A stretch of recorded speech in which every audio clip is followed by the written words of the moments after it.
Okay, this is so annoying. You think, like, after all these years of doing stuff with the band and whatever, I'd get, oh, that's not even straight, is it? Is that straight? I mean, you're too low for a start. Oh dear.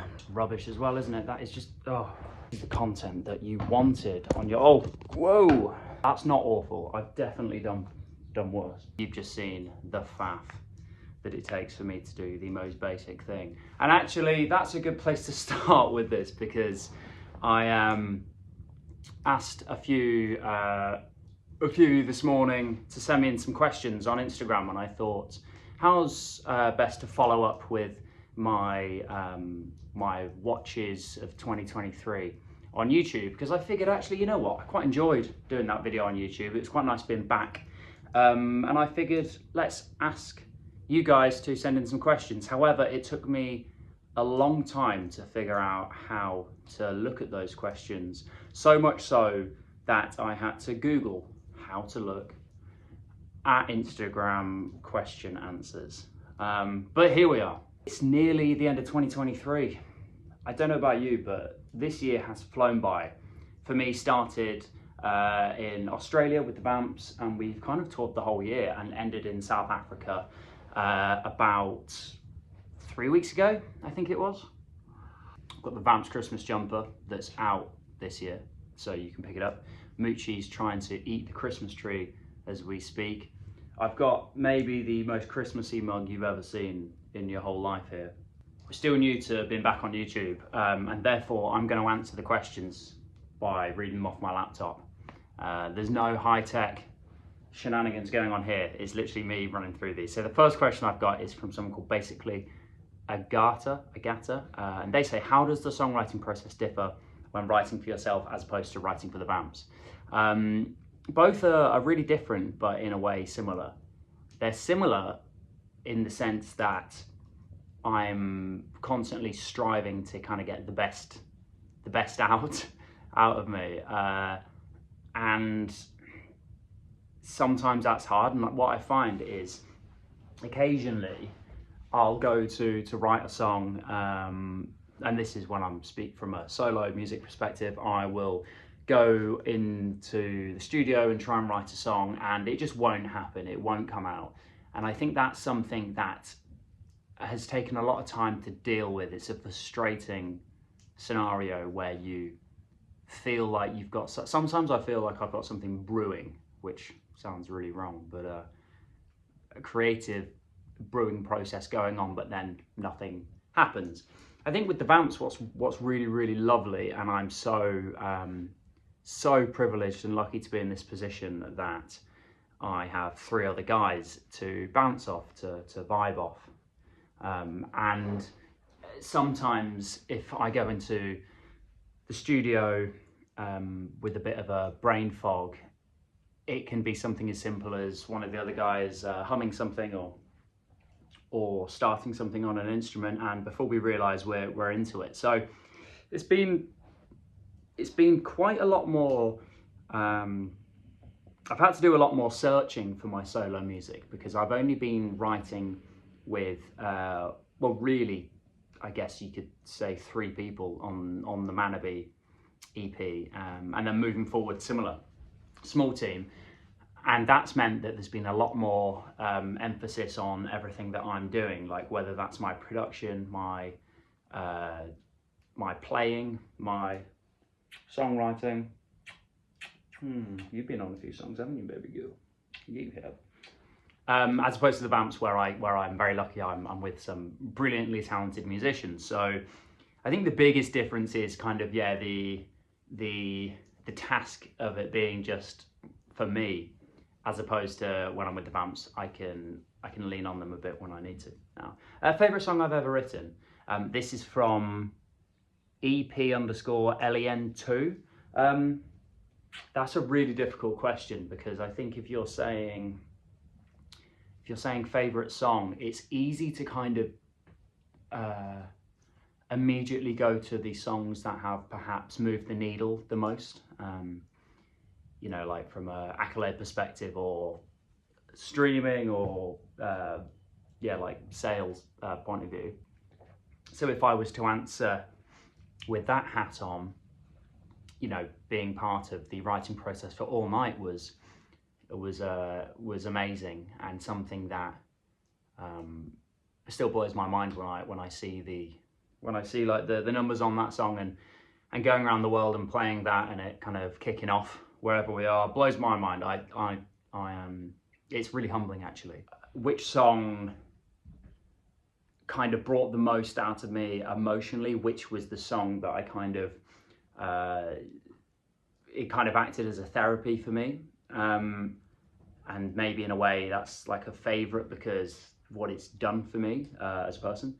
I would say on my EP Manabe, there's a song called Dance or Die, which I wrote really in the, I guess when everything was kind of going a little bit crazy for me mentally, and there was no kind of desire to adhere to a certain formula or thinking about the lyrics from I guess like I hate this term, but like an industry perspective. I really just kind of wrote how I was feeling, and I would say that has meant that song is one of the favourite songs I've ever written.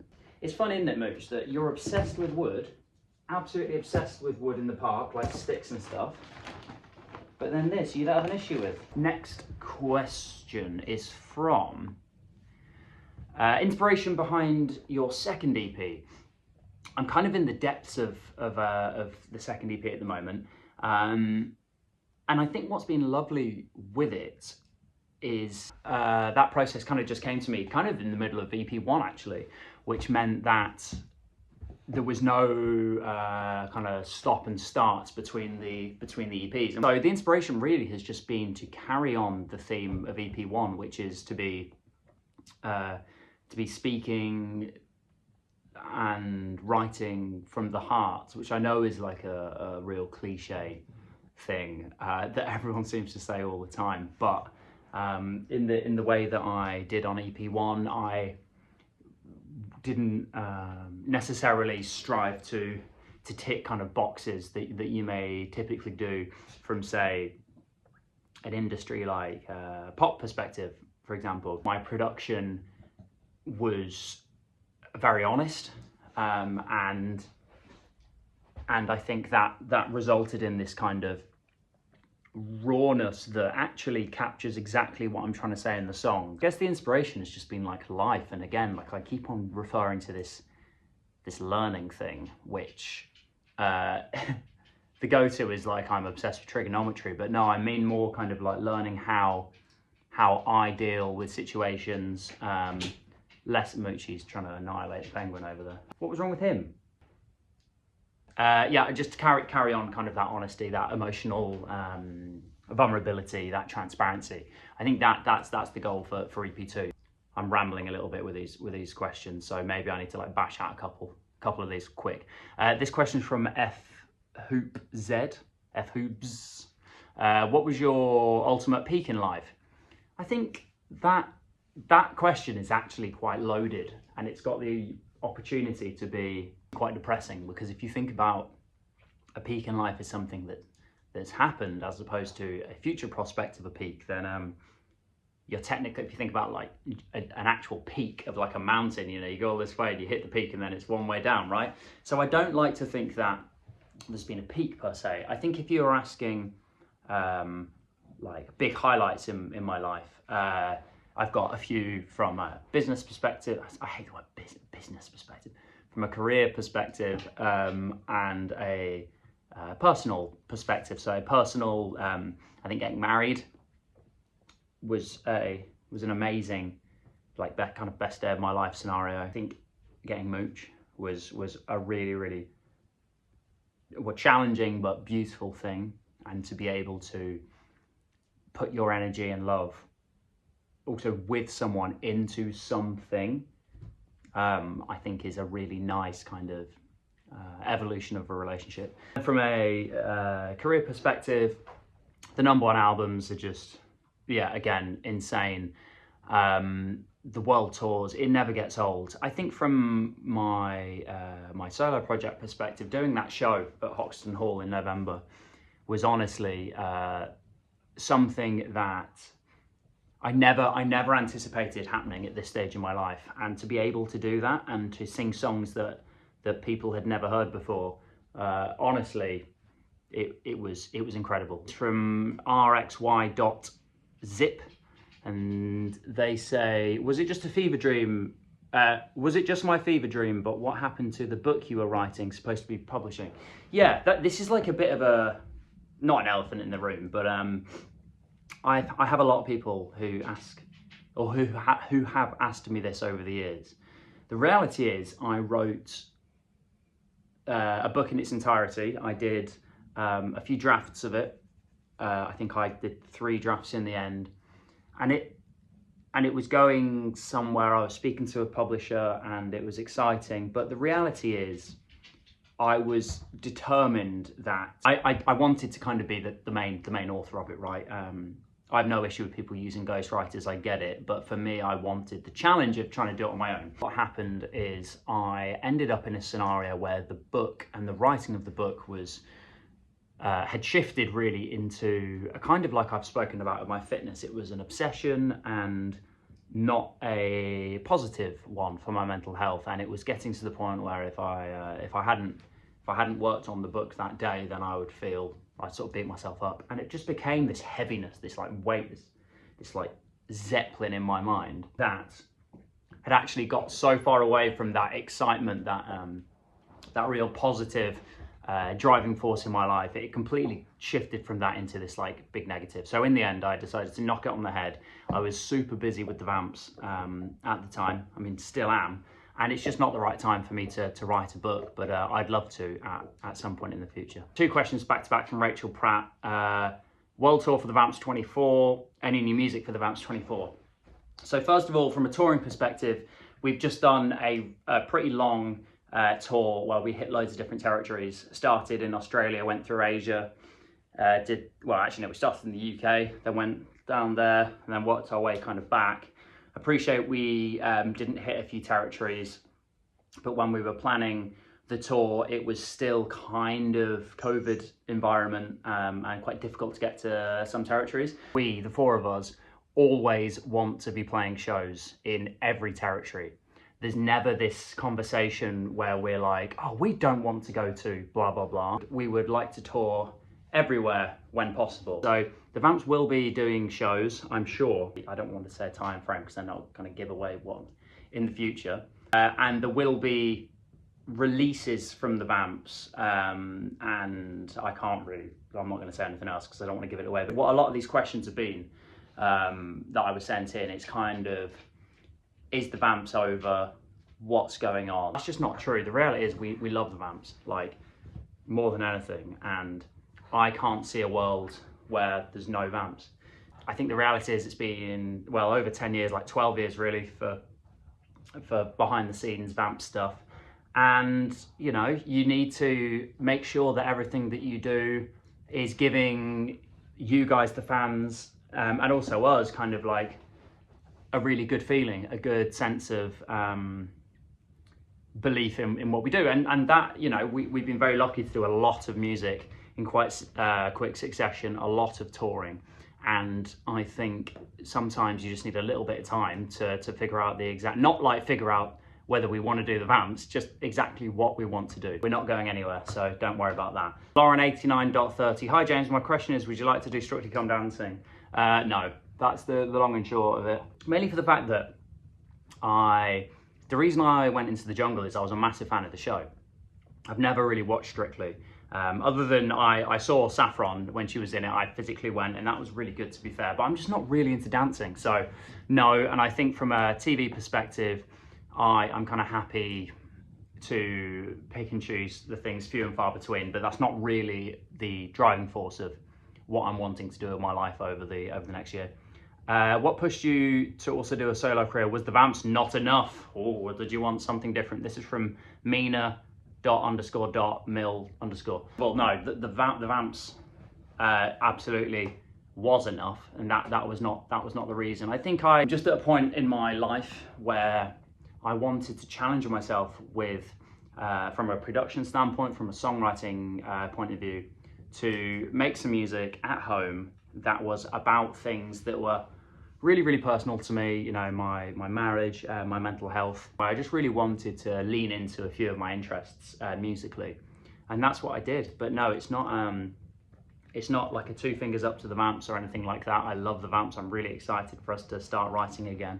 It's just something that I see coexisting at the same time alongside.